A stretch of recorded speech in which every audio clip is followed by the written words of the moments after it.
All right, Connor, this is going to be the last video for the week, and what we're going to talk again about is how we can refine what we do in our negative and positive move, except in this video, we're going to focus on the upper half a little bit more. And what I'm going to do here is I'm going to begin by talking about what the professional models are doing and why they're doing it and why it's so important, and then we'll transfer that over to you and relate it to how you can get better and refine those movements. And if you remember in the last video, what we really talked about is how when we begin to get ready to stride and we lift this heel up, this knee is going to pinch in towards our center of gravity and towards our back knee. So again, when you see Griffey lift up this heel, this knee is going to pinch in this way so that he's collecting pieces closer to his center of gravity. And all that's doing is giving us a greater sense of power and control. And it's also important because when we go to land, it's going to get our hips square to home plate, or the hips pointed towards the pitcher. Essentially, it's keeping our hips closed. That's another way that you can look at it.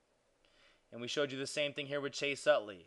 When he lifts this knee up and lifts this heel up, it's going to pinch in towards the center of gravity.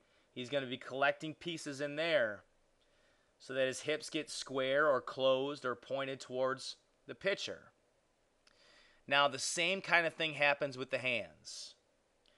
When we get into our negative move and we lift this heel up, we want to bring our hands closer to our center of gravity. And so what you're going to see Chase Utley do is, and you notice here that both Chase Utley and Ken Griffey Jr., their stances are a little bit different in terms of where their hands are at. Griffey likes to have his hands up a little bit higher. He likes to have that elbow up. Whereas with Chase Utley, he likes to be a little bit lower with his hands, and his elbow is a little bit more relaxed back here. But both of these guys have some things in common when they go to get ready to load.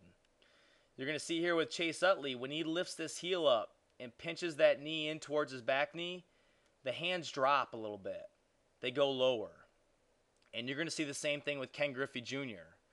When he lifts up this heel and gets prepared to stride forward, the hands go down.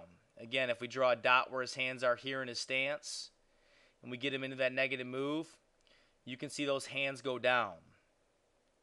And that's important for a couple of reasons.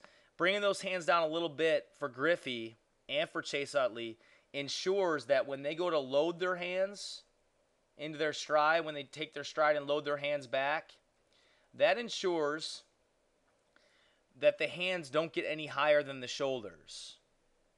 Okay? We don't want our hands to get much higher than this, because if they do, we're going to start to wrap this bat behind our head. And the bat's going to go too far back here. And when that happens, it's an inefficient move. And it's going to take us longer to get into the hitting zone. So again, you see with Griffey, when he lifts the heel up, the hands go down. And then when he takes the stride forward, the hands simply go back. And so when he lands, the hands are at the top of the hitting zone.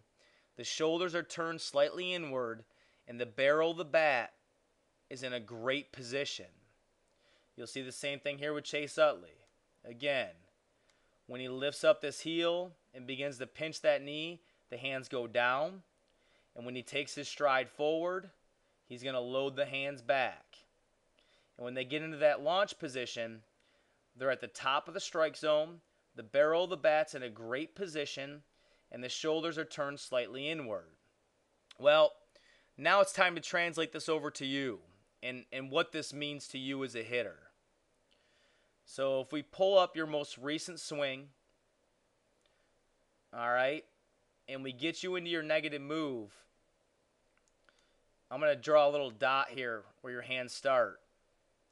And when we get you into your negative move, right there, your hands kind of go up a little bit. And you can already see how that bat's going to start to wrap behind your head. And you can look how high this elbow is going here. When Griffey does it and gets ready to stride, see how the hands go down and that elbow stays loaded, and it's not kind of reaching towards the sky like yours is. Instead, that back arm is parallel to the ground. If I show you a different view, you'll get a good idea of what I mean when I say parallel to the ground.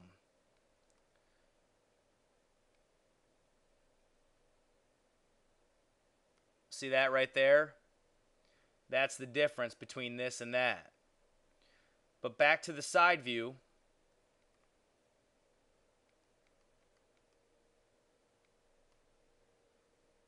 Again, the hands start here. They come down. When he lifts up that heel, it just collects towards the center of gravity. Whereas with you, you kind of bring your hands up. And now when Griffey takes his stride forward, he's just going to take those hands back this way. And so when he lands, hands are at the top of the hitting zone. Now when you go forward, the hands go up higher, a little bit above that shoulder, and as a result, the back gets wrapped behind your head. And you can see this barrel has a longer way to go to get into this hitting zone compared to Ken Griffey Jr. All right, so that's something I want you to think about. Consider how you can refine that. If you have any questions, give me a call. Give it a shot. See how it works. Again, I recommend that you try doing this in slow motion. Try it without a tee, without a ball first, and then as you get used to it and more comfortable, you can add a tee, you can add a ball on the tee, and then you can add some soft toss to it.